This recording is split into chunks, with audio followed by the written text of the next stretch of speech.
A disorder is an archetype or an entity. It has actually molded itself into information that holds a specific amount of experiences or pain or happiness or joys or basically anything that you have experienced in your life that you're not able to accept or meet the needs of, and basically it has molded itself into something that you can pay attention to and that is more relatable to you. So this can be consisted of disorders and addictions. I personally believe that disorders and addiction are a response to a very chaotic environment or a very chaotic world. So this is a little bit of a different perspective of disorders and addiction. I am not a licensed psychologist nor psychiatrist. However, I do study people and their behavior, and I have a lot of experience within my journey and my own addiction. So let's take, for example, someone has a sex addiction or a drug addiction. Now, obviously, this is a very traumatic and all-consuming addiction.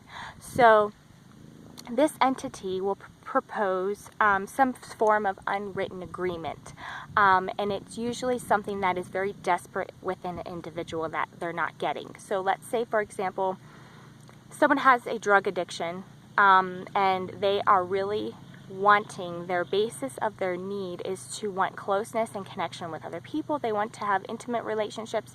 They might want to have a sense of understanding from other people. So what this entity or this archetype might say to this person is, I will give you this need in a false sense if you follow these guidelines. These guidelines could consist of being manipulative, not having close relationships with other people. It could possibly mean that you will not be able to be independent or responsible, because that is a form of independence, and you will have to rely consistently on me as an addiction or a disorder to be able to get this false sense of connection. So this unwritten agreement will go along into their daily lives, so they won't be able to have lasting relationships.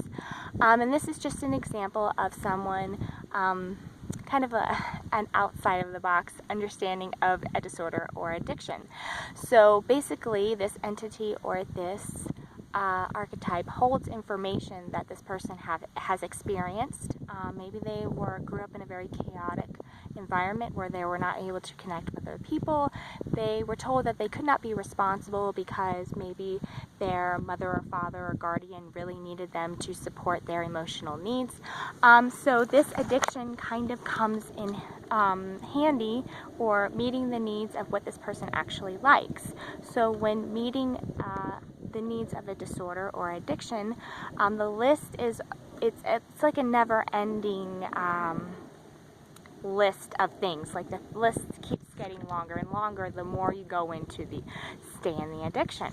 And ultimately, it will completely isolate you until you have to actually face this entity or this archetype and be like, hey, I cannot do this anymore. And this is kind of just a picture for what it's like to have people that have different disorders or addiction.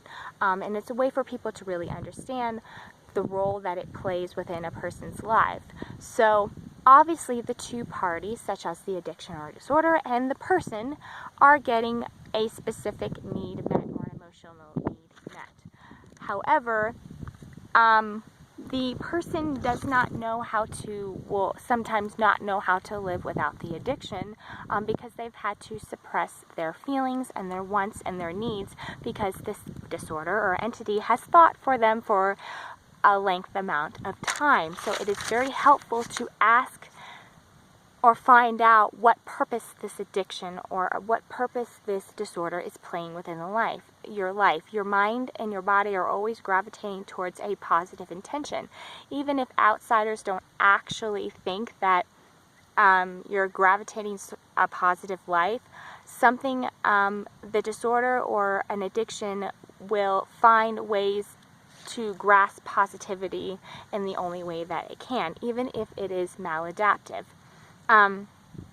So obviously the two of you have some communication to explain to each other or try to get, but ultimately the disorder or the addiction needs to be integrated within your life, or needs to have some sort of common ground within your life. So if somebody has an addiction to alcohol, usually it has to do with wanting connection with other people, being able to, when people drink, they feel, you know, better, they're able to socialize better, so therefore they're actually wanting connection with other people, understanding, they're wanting love, but they have no way of getting it.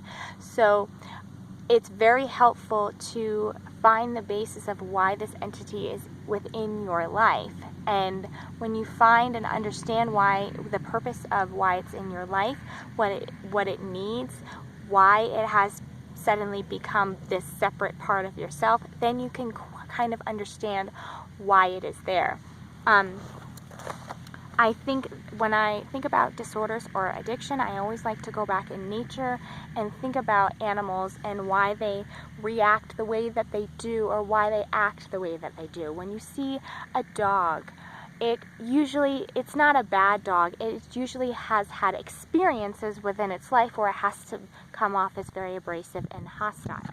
The same thing goes for people. When they have this addiction or this disorder, it's not necessarily a bad thing. It's the mind and body trying to reach a sort of homeostasis or peace, and it doesn't know how to grasp how to get these personal needs. So as I have continued to say in a lot of my videos, I believe that people are mosaics and art pieces. So they have parts of themselves that kind of fit into this beautiful art piece. And if you're interested in learning more about your mosaic self, I did do a video titled Your Mosaic Self and Shadow Self if you're interested in watching it. Thank you guys so much for visiting and watching this video, and I'll see you on my next one. Thanks. Bye.